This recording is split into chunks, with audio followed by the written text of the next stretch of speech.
आरा से खबर। कौशल्या देवी की अंतिम यात्रा बनी मिसाल। 50 ड्रोन और 700 गाड़ियां, यहां उमड़ा जन सैलाब। शाहजहांपुर रिश्ते तो दुनिया में बहुत देखे जाते हैं, लेकिन दादी के प्रति पोतों का ऐसा अनूठा प्रेम शायद ही पहले कभी देखा गया हो। शाहपुर प्रखंड के दिलमनपुर गांव की रहने वाली कौशल्या देवी की अंतिम यात्रा शुक्रवार को किसी उत्सव जैसी नजर आई। गमगीन माहौल के बीच परिजनों ने अपनी दादी को ऐसी भव्य विदाई दी जो पूरे इलाके में चर्चा का विषय बन गई। लगभग 1.5 किलोमीटर लंबी इस शव यात्रा को देखकर लोग ठिठक गए। सड़क पर मंजर ऐसा था मानो किसी बड़े राजनेता का काफिला जा रहा हो। कोई शाही शादी की बारात, कैंसर जैसी जंग हार गई कौशल्या देवी। परिजनों ने बताया कि कौशल्या देवी पिछले काफी समय से कैंसर जैसी गंभीर बीमारी से जूझ रही थी। धनबाद में इलाज के दौरान 23 अप्रैल को उन्होंने अंतिम सांस ली। अंतिम यात्रा की पूरी कवरेज के लिए 50 ड्रोन कैमरों का इस्तेमाल किया गया था। पल पल की यादों को सहेजने के लिए 20 प्रोफेशनल वीडियोग्राफर तैयार थे। ये शव यात्रा नैनी जोर स्थित हल्दी घाट तक गई, जहां उनके पुत्र ने नारंद पांडे ने अपनी मां कौशल्या देवी को मुखाग्नि दी। काफिले में छोटी बड़ी करीब 700 गाड़ियां शामिल थी, जो कई किलोमीटर तक कतारबद्ध दिखी। विदाई के रास्ते भर 15 बैंड पार्टियां और डीजे भवजन की धुनों के साथ चलते रहे। जब ये विशाल काफिला शाहपुर प्रखंड के करनामेपुर थाने के पास से गुजरा, तो गाड़ियों की लंबी कतार के कारण राष्ट्रीय राजमार्ग पर जाम की स्थिति बन गई। परिजन कौशल्या देवी के नाती गणेश पांडे, रमेश पांडे, मोंटू पांडे और बिट्टू पांडे ने भावुक हुए कहा, दादी हमारे लिए सिर्फ बुजुर्ग नहीं बल्कि एक प्रेरणा स्रोत हैं। ये श्राद्ध कार्यक्रम बेहद ऐतिहासिक और भव्य रूप से आयोजित किया गया, जो समाज में बुजुर्गों के सम्मान का एक नया अध्याय लिखेगा। आज दादी जी की आपकी दुनिया में नहीं रही, उनके अंतिम संस्कार के लिए यहाँ पे काफ़ी देखा जाता है हर्षोल्लास के साथ उनका अंतिम विदाई दी जा रही है। क्या देखिए, सबसे पहले आज हमारे और हमारे परिवार के लिए सबसे दुर्भाग्यपूर्ण दिन है कि हमने एक अनमोल खजाना खोया है। और एक दादी का एक पोते से क्या रिश्ता होता है ये सभी जानते हैं।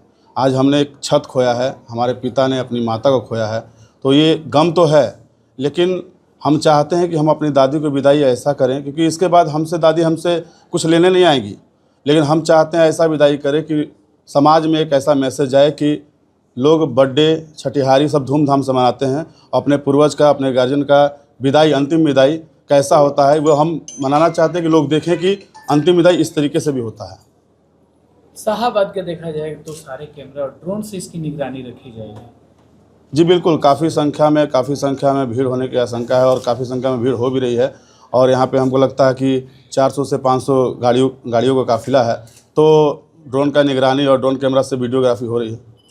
कहाँ भी अंतिम संस्कार किया जाएगा? हल्दी घाट, जहाँ पे हमेशा हमारे पूर्वज को ले जाया जाता है, वहीं पे हल्दी घाट में होगा।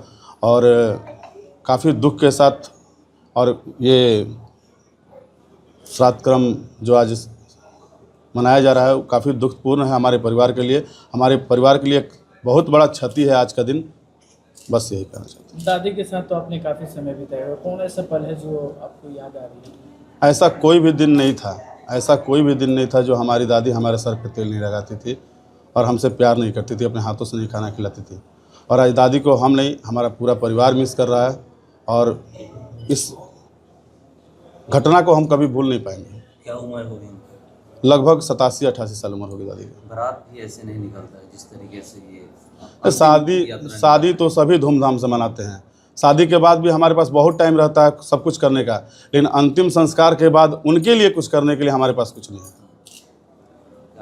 इसी तरह भव्य तरीके से जो भी विधि विधान कार्यक्रम, बिल्कुल पूरा कार्यक्रम एक माँ को विदाई, एक दादी को विदाई, उनके समर्पण में जो भी हमसे हमारे परिवार से हो पाएगा हम बढ़ चढ़ कर इसमें काम करेंगे। हजारों गाड़ियाँ दिख रही है। बिल्कुल, हजारों गाड़ियाँ हैं, लगभग 700-800 गाड़ी का संख्या है यहाँ पे। और हमको लगता है क्षेत्र में जितने भी बाजा बजाने वाले हैं वो यहाँ पर उपलब्ध हैं। और भी कोई आने वाला गणमान्य लोग को भी बुलाया? देखिए, ये कार्यक्रम कोई पार्टी पॉलिटिक्स का कार्यक्रम नहीं है। जिनको भी आना होगा वो श्रद्धा से आएंगे, इनमें किसी को बुलाया नहीं जाता है। जब भी हम अंतिम संस्कार और अंतिम यात्रा में चलते हैं लोग जुटते जाते हैं।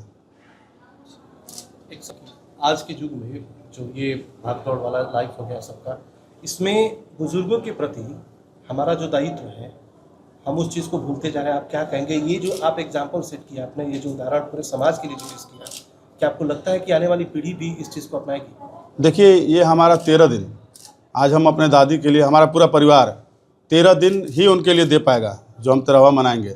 इसके आगे हम सभी लोगों से आग्रह करेंगे कि शादी धूमधाम से कीजिए, सब कुछ कीजिए, लेकिन घर में अपने पूर्वज का, माता पिता का, दादा दादी का, जो भी पूर्वज है अपने परिवार का इज्जत कीजिए, क्योंकि एक बार जाने के बाद वो दोबारा लौट कर नहीं आते, जैसे मेरी दादी लौट कर नहीं आई।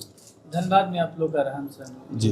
दादी को क्या हुआ था ऐसा कि फिर दादी लगातार 3-4 सालों से कैंसर से जूझ रही थी। उससे पहले ब्रेन हेमरेज भी हुआ था।